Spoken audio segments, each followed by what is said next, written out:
Olá, alunos, tudo bem? Vamos começar nossa aula de ciências de hoje, do tema 3 do nosso livro, com o título Obtenção de Alimentos. Aí a pergunta básica que se faz: de onde vem o alimento? Durante a nossa aula vamos responder esse questionamento. Todos os seres vivos precisam de alimento, pois eles são sua fonte de energia e de materiais para sobreviver, se desenvolver e se reproduzir. Os seres vivos podem obter alimentos de duas formas: produzindo-os ou alimentando-se de outros seres de outros organismos. Dependendo do modo como obtêm alimentos, os seres vivos são classificados em produtores, consumidores e decompositores. Esses três grupos de seres vivos, que nós vamos estudar na nossa aula, são muito importantes porque é aí onde começa o equilíbrio da cadeia, da teia alimentar. Então nós vamos falar do primeiro grupo, que são os produtores. Os produtores são os seres vivos que produzem seu próprio alimento. Não depende de ninguém, eles mesmos conseguem produzir seu alimento para se manter, sobreviver e se reproduzir. E eles são chamados de produtores.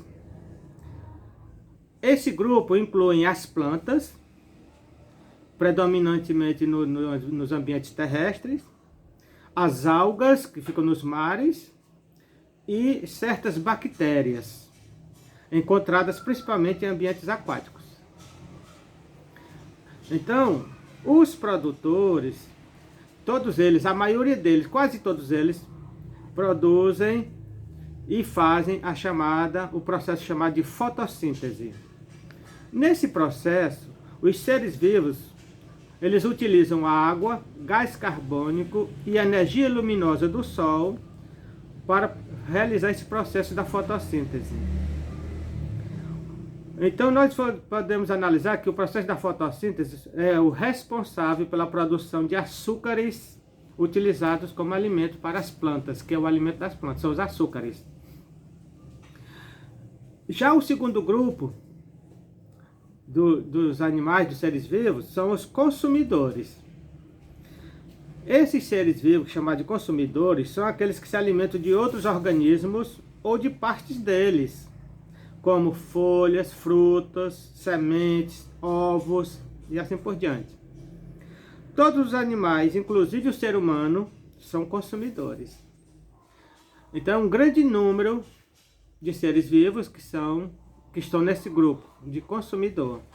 Todo tipo de animal, aéreo, terrestre, aquático, o próprio ser humano, depende dos seres produtores para poder se alimentarem deles. Então é importante.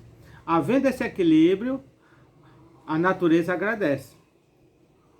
E o terceiro grupo são os chamados decompositores. São aqueles seres vivos que se alimentam de partes ou resíduos de outros seres vivos. Aliás, de outros seres, como as fezes, restos de vegetais e assim por diante. Eles são representados por várias bactérias, vários tipos de bactérias e fungos. E estão em todos os ecossistemas terrestres, estão presentes em todos os lugares. Então, os decompositores são responsáveis para o equilíbrio, para a limpeza dos ambientes.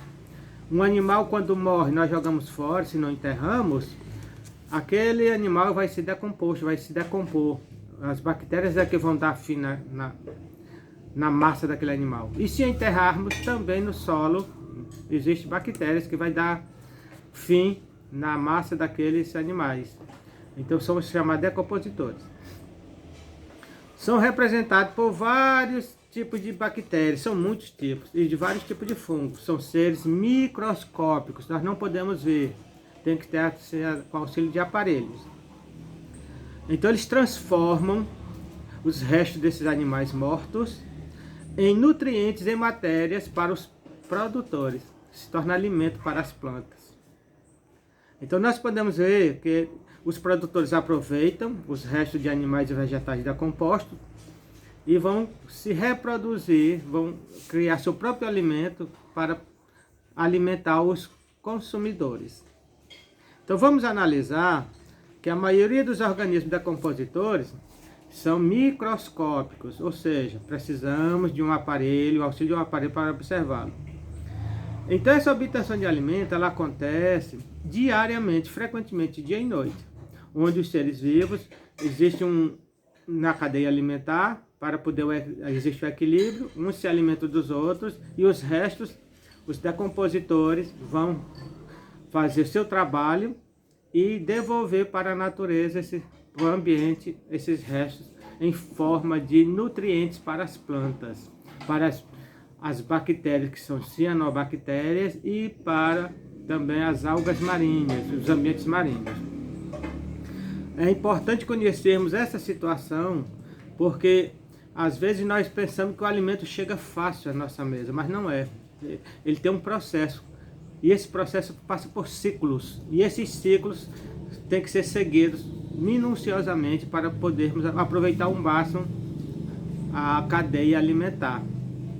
Nós não podemos desperdiçar nada, porque é importante, tudo na Terra tem o seu proveito. Existe um ditado que diz, lá nas ciências do 8º, 9º ano, nada se perde, tudo se reproduz, se transforma, e é verdade. Então nós podemos analisar que os seres vivos dependem das plantas. Se nós não cultivarmos plantas, nós não temos alimento. A planta é responsável pelo nosso alimento. E se nós não cultivarmos, mantermos um ambiente saudável, também nós não podemos crescer, desenvolver e reproduzir. Ficamos por aqui, na próxima aula continuaremos.